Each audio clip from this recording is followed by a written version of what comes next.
Alright guys, TacticalRab back again today. Hope you're all doing well and enjoying your day so far. With the second week of Stage 2 qualifiers coming up very soon indeed, every team is trying to perfect the formula to becoming a winning team here in Call of Duty Vanguard. For the OpTic guys, the communication certainly is key, and Rambo reckons that this OpTic team's comms are pretty much the best he has ever heard in a team that he has coached. Very much intrigued to your thoughts in the comment section below. Hit the like button if you enjoyed the video, subscribe if you're new as always, I'd greatly appreciate it. Really upset the channel, thank you very much indeed for doing that. First of all, this from the LAG real quick, because of course a lot of teams have done their kind of comms, mid, post-game, all this type of stuff. I do enjoy this type of content. In Search and Destroy, they always, I mean, you guys remember last year, I think it was Stage 1, when OpTic played FaZe right at the end of Stage 1, the regular kind of stage matches, and they kind of, well, so the CDL published some communication from that game. The OpTic guys weren't particularly happy about, because it was from their Search and Destroy. Some of it was kind of the trash talk that goes on, which in general is just expected, but some of it arguably was kind of revealing strats and ideas that the CDL since then have not gone down that route of, because the backlash they got for that was pretty immense. But of course, the teams themselves and the CDL still do the kind of inside the comm stuff. I think it's great for respawns. In Search and Destroy, there can be an element of which, okay, maybe you might give away some information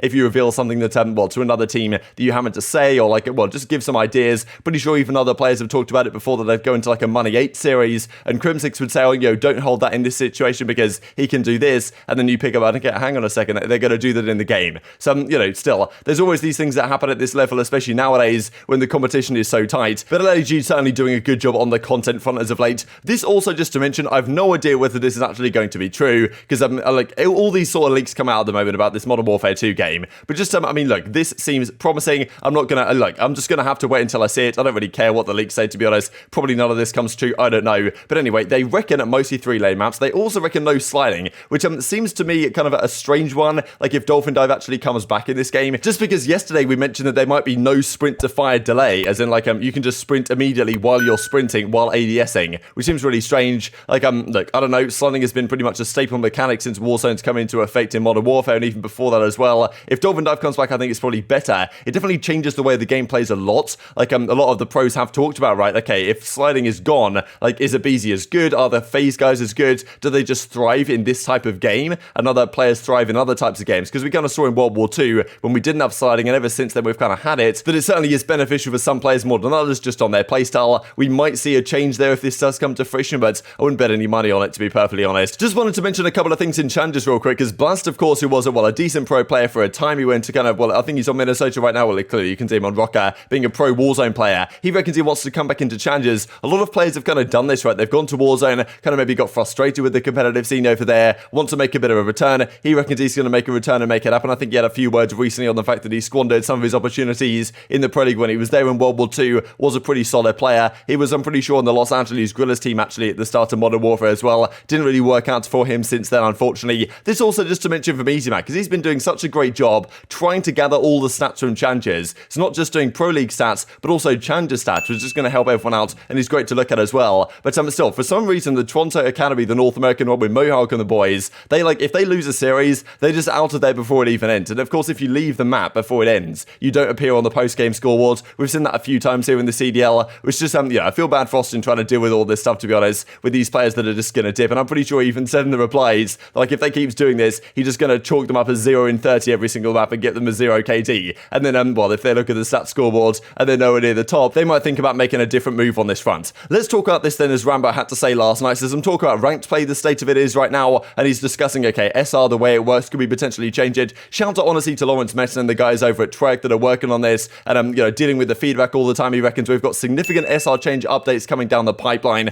over the next few updates that should address a load of these issues that Rambo's kind of discussing here, right? The fact that one of your teammates can get like double or triple the points of a teammate that won the same match and was on the same team, right? So he's kind of addressing potentially those issues. We're looking at making wins more rewarding, losses less punishing, and a more consistent SR spread within a winning team. More stuff along those lines. Also very excited to share more about the top 250 division and leaderboards, which will give players at the top something extra to grind for every game. So seems like cool stuff, to be honest. But speaking of Rambo, he's had a few words to say on the OpTic team, of course. The lineman cards officially came up last night, which look absolutely beautiful, to be honest. I think Crow did a funny reply saying, yeah, Scump's holding the Major 1 trophy, which of course does not exist. So anyway, these are the Major 1 stats. I believe this is the entirety of Major 1, not just the Major, which is a bit confusing nowadays, right? Because the qualification matches are still, this year, considered part of the Major. Last year it was Stage 1, then Major 1. This year it's just Major 1. Qualifiers plus, like, playoffs, effectively, is how it works. So still, this is the entirety of that. They win the entire thing. I mean, I love it when Lyman does this kind of rainbow card cards for the MVP effectively. But yeah, these stats are pretty absurd. If they looked at the event itself, Dashie had even better stats than just this. But over the course of the entire thing, he gets a 93 overall. But it's not just been the talent that's made this team successful so far in this game. The communication has been a massive factor as well. Everyone was talking at Los Angeles Thieves communication a couple of weeks ago, especially in the hard points. But from the listens we have seen, the OpTic comms have been on another level, to be honest. Like the small talk, the discussion of, okay, I spawned here, look here, I'm going to do this, pick up this for me, please. This stuff just, if you listen to the Paris listenings, in comparison to like an OpTic or an LA Thieves listening, it's just night and day, to be perfectly honest. And that stuff just keeps the team on the same page. Everyone knows what each other's doing, and it's absolutely critical to get the best out of very chaotic situations that can arise. These are some example comms here from the series up against Los Angeles Thieves. I mean, you know, like in the Search and Destroy, that the dance the Shotzzy does at the end, it was funny actually after they win the game 5 round 11 here. But you know, especially even in this game 5 round 11 situation, when Shotzzy's like, okay, look, we're going to do this, come with me, this is the play we're going to make. The team trusts him to do it. Like they hear him right, they're actually listening to what he has to say, and they make it happen. That's something that a lot of teams actually don't have the luxury of. Like the chemistry they have obviously is fantastic, and Rambo even happens to say here, I'll just share the clip, that he reckons this team, even based on the Empire team that he's coached before, and pretty much any comms he's ever heard, this team has the best comms that he's ever seen. The whole team comms sound good, but you have mentioned Dashie too. He wasn't quite vocal last year. Yeah, he's definitely more engaged. I mean, from what I heard last year or this year, definitely more engaged in the comms, and I feel like that's something we've, obviously there's a lot of things that we put to light as a team, and like comms is definitely something we've been working on a lot in the last like month or so. Not saying that they weren't really good to start with, but it's just I feel like we've gotten to a point now where they're like extremely good. Probably honestly, when Inder and Ann are going and then they get Set and Brandon going, I feel like this team's comms is probably the best I've ever heard a team comm, including the teams I was on when I played. So definitely a huge kudos to the team on pushing through that. Which squad do you think has or had more potential? Dallas Empire. I think this year's squad has more potential from a consistency standpoint. It's also a different game. Like I don't know. I feel like the position we're in now as a team to where we are at so early, and the mentality and how we go about things, to me just seems like we have a really like we have a chance to do something special this year. So not saying we didn't have a chance to do it in Modern Warfare. It's also different. Like I'm not saying I had I'm not saying I was the reasoning for our wins or losses in Empire, but I did come in like 6 months late to the show, so and we did have like Inder and Shotzzy were new to the scene, so like obviously there's a lot of different things. So I'm not saying that our Empire or Modern Warfare Empire squad could have done something special, but he also describes the fact that he reckons this team has more potential than pretty much any other squad he's ever coached either. Even the Dallas Empire squad, right, that won the World Championship, he reckons that this team has more potential than them, like to be more consistent on a more consistent basis. Because Dallas Empire, they started out, well, pretty poor, they got very good in the middle of the year, they got even better towards the end of it, and their results were actually very consistent, right? They'd pretty much always be in grand finals, always be top 4 towards the end of the title, but still he reckons this team can be even more consistent, which is certainly saying something. But you know, it's kind of interesting really, because Dashie has always been kind of one of those players. Does he have the greatest comms? Last year there was a lot of talk about the fact that Formal was pretty much doing all the comms stuff for last year's team. I think even maybe Dashie said this, or he said that like Formal had taught him a few things in terms of how to handle himself, but also he mentioned this back in January, pretty sure when one of the Halo events was going on,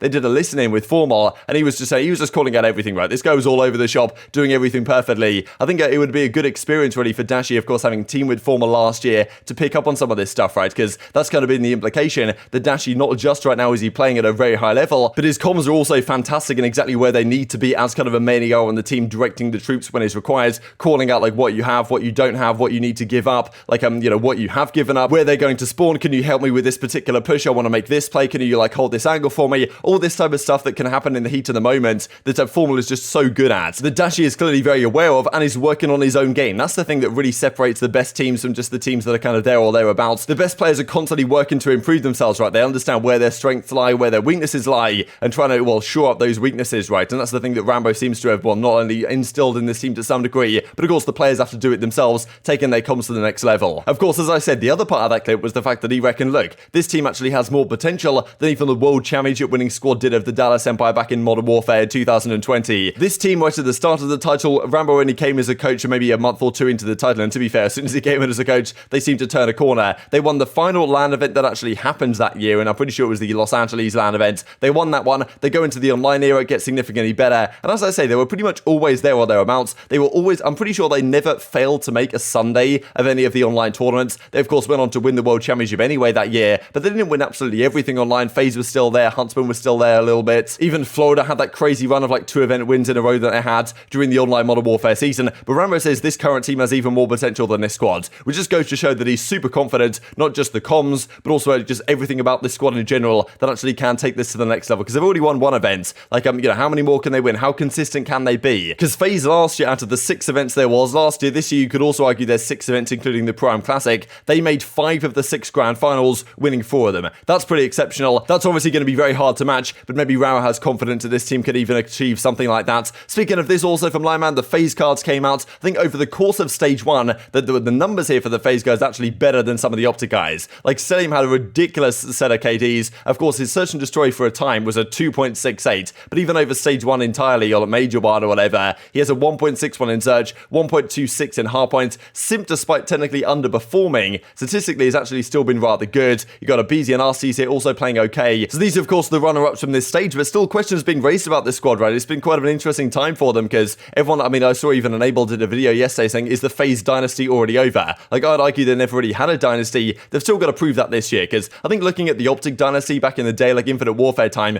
early Infinite Warfare, they were not particularly good. It really took that season to, like, well, to cement their legacy, right, as Courage said after they won the World Championship. But at the start of the year, they didn't look very good. They then turned it on for the second half. Like, they weren't incredibly dominant throughout the entirety of the Infinite Warfare season. So, look, I still think if FaZe can turn this season around and just dominate the rest of it pretty much, then they can kind of claim a dynasty. I think you have to do it over 2 years of competition to really make that valid, in my opinion. But if there's any team that's going to turn their fortunes around, this team is certainly the one to keep your eyes on. This also from Aix, of course, he's working as a game developer for Ubisoft for this new game, X Defiant, which is, well, seemingly coming out very soon indeed. There's these insider sessions going on as well that I believe you guys can sign up for, and Clays is getting on the bandwagon as well. So maybe preparing for the content days that could be ahead of him somewhat soon. Who really knows what's going to happen there? And just to finish off with a couple of fantastic clips, honestly, just, you know, the streams the last few days between Shotzzy, Zero, and Methodz have been absolute comedy. Like, I mean, yeah, these are just great images as well, to be honest. Like, of course, I think this is, what's his name? Sid, is it, from Toy Story? He looks, in fairness, more like Black Ops 2 nade shots than he does like Shotzzy, but it's not bad, to be honest. This also Zero's one. Like, I'm surprised more people hadn't heard of this before, that he used to be called Lenny back in the day. This probably isn't even the picture where he most looks like Lenny from Shark Tale, but it's still not a bad one. And this also Methodz back in the day as well. I thought it was a pretty funny image. But yeah, just some fantastic lists been coming out from these streams the last couple of days. The print impression has actually been on point for Methodz.